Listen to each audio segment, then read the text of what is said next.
In this video, I want to share with you some consistent ways in which you can incorporate social emotional learning as a classroom teacher. Welcome to the Efficiency and Organization YouTube channel. If you are new here, I am a public school administrator, former classroom teacher, and I am an educational content creator. I actually have two small businesses.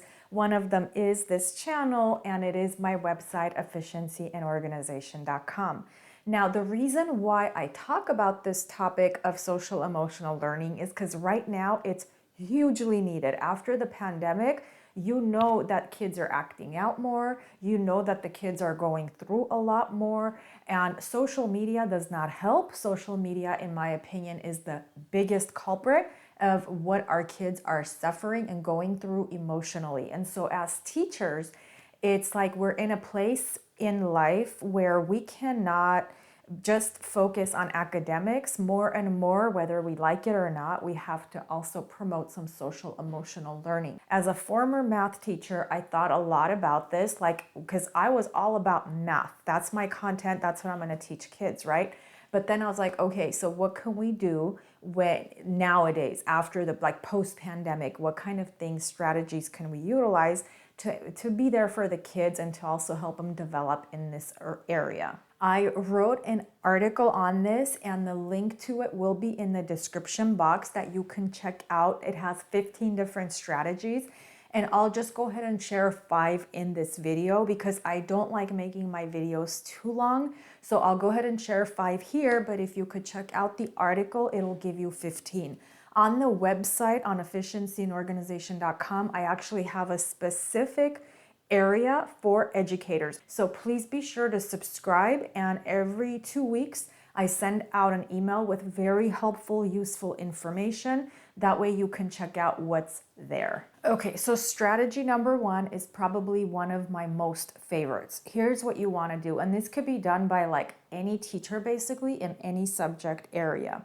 When you're teaching something, right? Let's say you do the direct instruction and whatnot, you must always give some kind of an assignment, some kind of a practice activity, guided practice for kids to do on their own.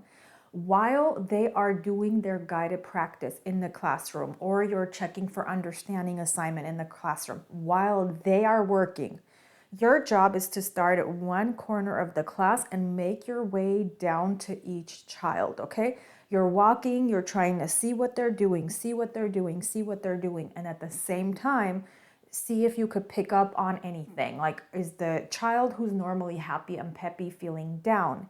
That's a cue for you. Oh, maybe I need to send this child to the counselor.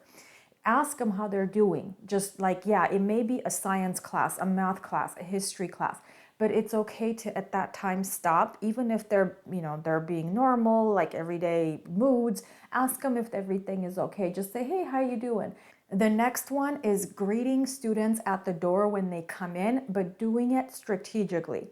So this is often what I see as an administrator especially. I see the teacher standing at the door of their classrooms, but they're not really greeting students. They're just kind of standing, supervising, if you will, which is awesome. We always ask teachers to help with supervision.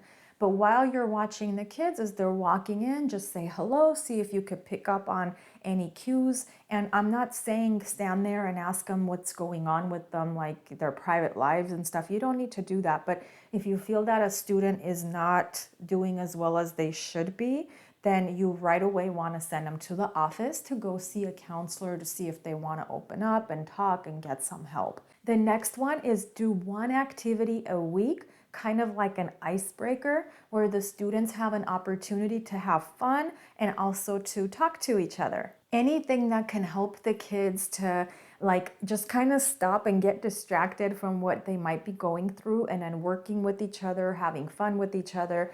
There are icebreakers where they actually don't have to work with each other. They're just something that they could do for their own selves. So research some awesome icebreaker activities that you could do with the kids once a week. The next one is once a week, teaching something about kindness or growth mindset or giving them some sort of motivation.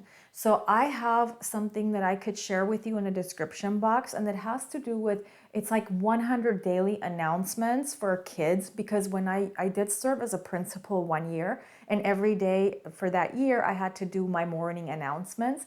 And what was nice was I would share something motivational with the kids when I was speaking. But you know what? You can take those as a teacher and just once a week pick one topic and just kind of talk about it, teach the kids about it, show a video about it, because no matter what subject area you're teaching, it'll help the kids to learn about empathy and growth mindset and kindness. It's okay to take 5 minutes and do that.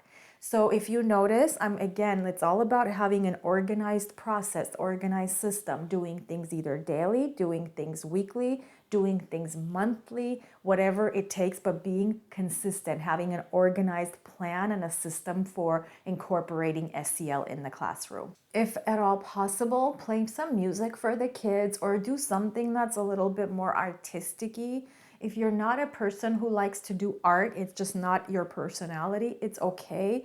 But if you want to play some mild music, nice music in the background, I think the kids will enjoy that.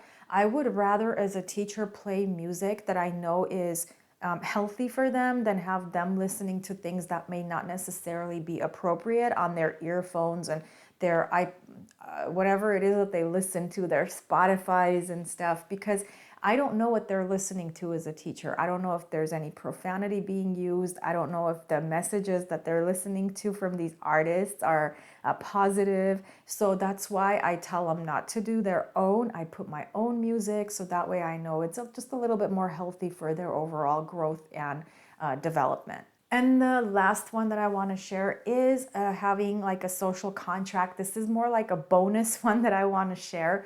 If you can look up on how to do a social contract, it's actually kind of popular nowadays. Just search it up, see how to write one, and every grade level can do one. It's really awesome because then it kind of gets the kids to buy in to the idea of like class rules and what we're going to do as a group, as a class, as a society within the classroom to uphold like the standards and expectations. So writing social contracts is like my bonus that I want to throw out there. And if again you want more ideas, if you could visit the article that I'm going to share with you when you're there on the website. At the bottom of the article, you could subscribe, or any page on the website you could subscribe. I would also highly recommend that you subscribe to this channel and share this video with other educators if you think that they could use some of the tips and strategies that I shared with you.